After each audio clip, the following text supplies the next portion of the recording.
श्री कृष्ण कहते हैं, आप कितने भी अच्छे कर्म कर लो, लेकिन समाज आपके बुरे कार्यों को ही सदैव याद रखता है। इसलिए लोग क्या कहेंगे, यह सोचने से बेहतर है कि आप अपना कर्म करें। ना तो यह शरीर तुम्हारा है और ना ही तुम इस शरीर के मालिक हो। यह शरीर पंच तत्वों से बना है: आग, जल, वायु, पृथ्वी और आकाश। एक दिन यह शरीर इन्हीं पंच तत्वों में विलीन हो जाएगा।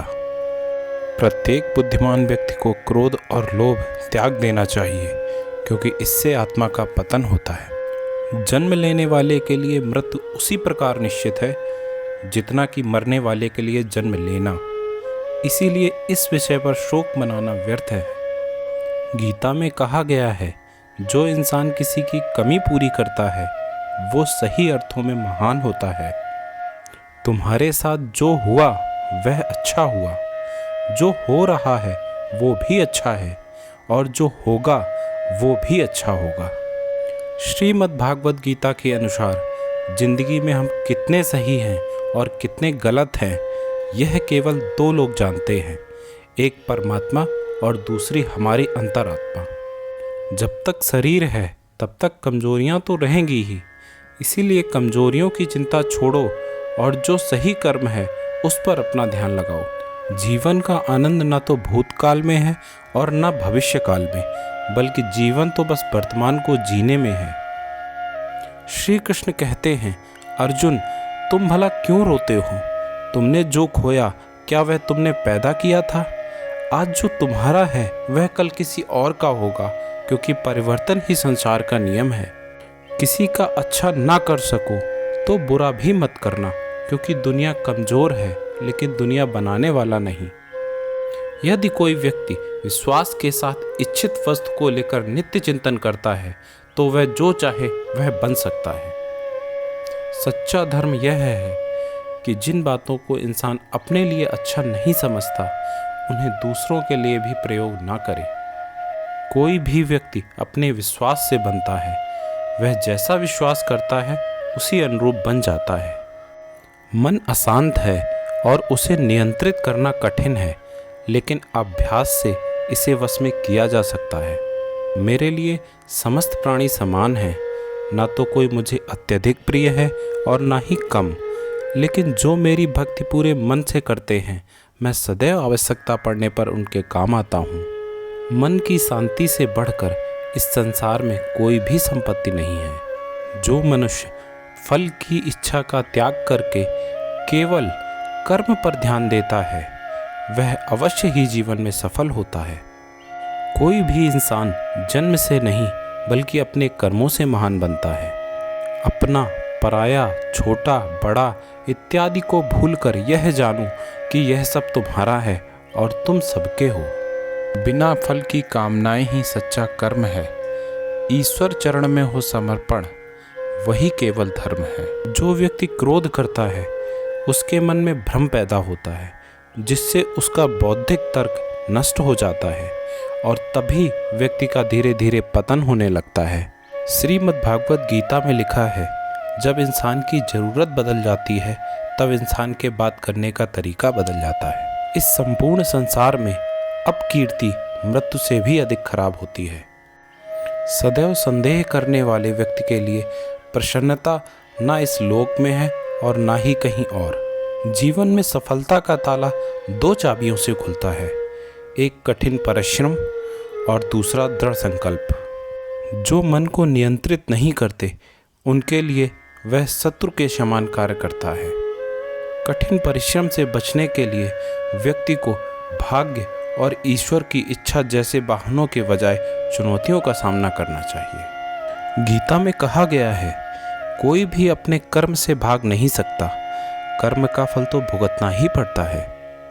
मनुष्य को अपने कर्मों के अच्छे और बुरे फल के विषय में सदैव सोचकर चिंताग्रस्त नहीं होना चाहिए। मनुष्य अपने विश्वास से निर्मित होता है, जैसा वह विश्वास करता है वैसा बन जाता है। जो व्यक्ति प्रतिदिन खाने, सोने और आमोद प्रमोद के कार्यों में लिप्त रहता है वह नियमित तौर पर योगाभ्यास करके समस्त क्लेशों से छुटकारा पा सकता है। जब इंसान अपने कार्यों में आनंद खोज लेते हैं, तब वे पूर्णता प्राप्त करते हैं। श्रीमद् भागवत गीता का मुख्य उद्देश्य मानव कल्याण है, इसलिए प्रत्येक मनुष्य को सदैव मानव कल्याण की ओर अग्रसर होना चाहिए। माफ़ करना और शांत रहना सीखिए, ऐसी ताकत बन जाओ कि पहाड़ भी रास्ता देंगे। व्यक्ति को अपनी इंद्रियों को वश में रखने के लिए बुद्धि और मन को नियंत्रित रखना होगा। जो होने वाला है वो होकर ही रहेगा, और जो नहीं होने वाला है वह कभी नहीं होता।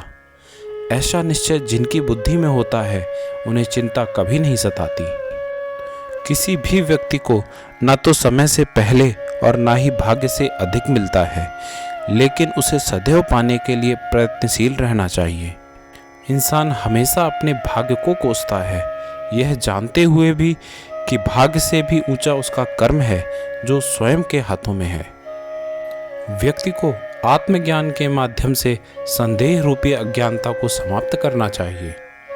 मैं उन्हें ज्ञान देता हूँ जो सदा मुझसे जुड़े रहते हैं और जो मुझसे प्रेम करते हैं। सत्य कभी दावा नहीं करता कि मैं सत्य हूँ, लेकिन झूठ हमेशा दावा करता है कि सिर्फ मैं ही सत्य हूँ।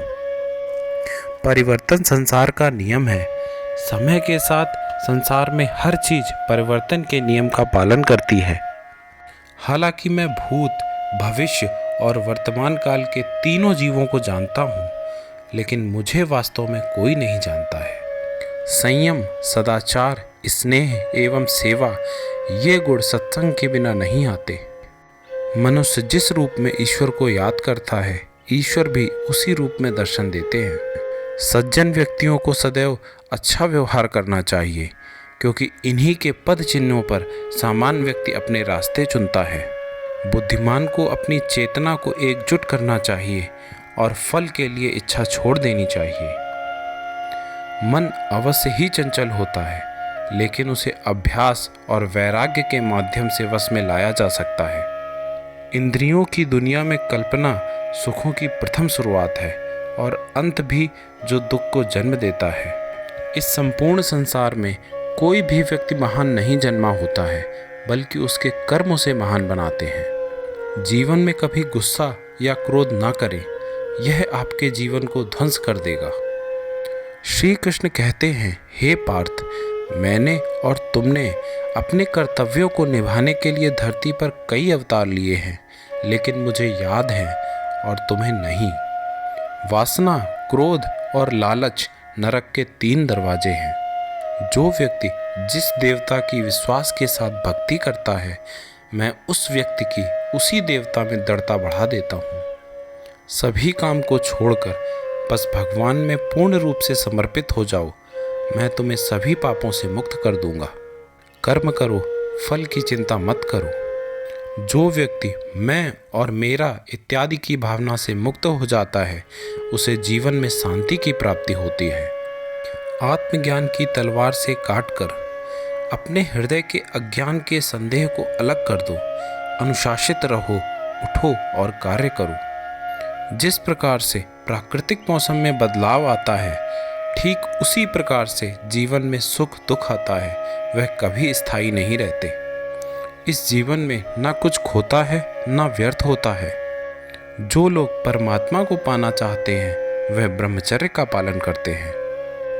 भगवान श्री कृष्ण कहते हैं कि मैं इस संसार की सुगंध हूँ, अग्नि की ऊष्मा हूँ और समस्त जीवित प्राणियों का आत्मसंयम हूँ। बुद्धिमान व्यक्ति कभी भी कामुक सुख में आनंद लेते हैं, वह सदैव मोक्ष की प्राप्ति में लगे रहते हैं। वह जो सभी इच्छाएं त्याग देता है, उसे शांति की प्राप्ति होती है।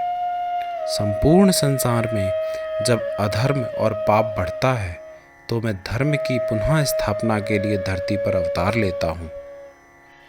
जैसे अंधेरे में प्रकाश की ज्योति जगमगाती है, ठीक उसी प्रकार से सत्य की चमक भी कभी फीकी नहीं पड़ती। इसीलिए व्यक्ति को सदैव सत्य बोलना चाहिए। श्री कृष्ण कहते हैं कि मैं सभी प्राणियों के हृदय में विद्यमान हूँ। जो व्यक्ति मृत्यु के दौरान मेरा नाम लेता है, वह सदैव मेरे धाम को प्राप्त होता है। ऐसा कुछ भी नहीं, चेतन या अवचेतन, जो मेरे बिना अस्तित्व में रह सकता है। परिवर्तन ही इस संपूर्ण संसार का नियम है। इसीलिए व्यक्ति को कभी अपने वर्तमान पर घमंड नहीं करना चाहिए।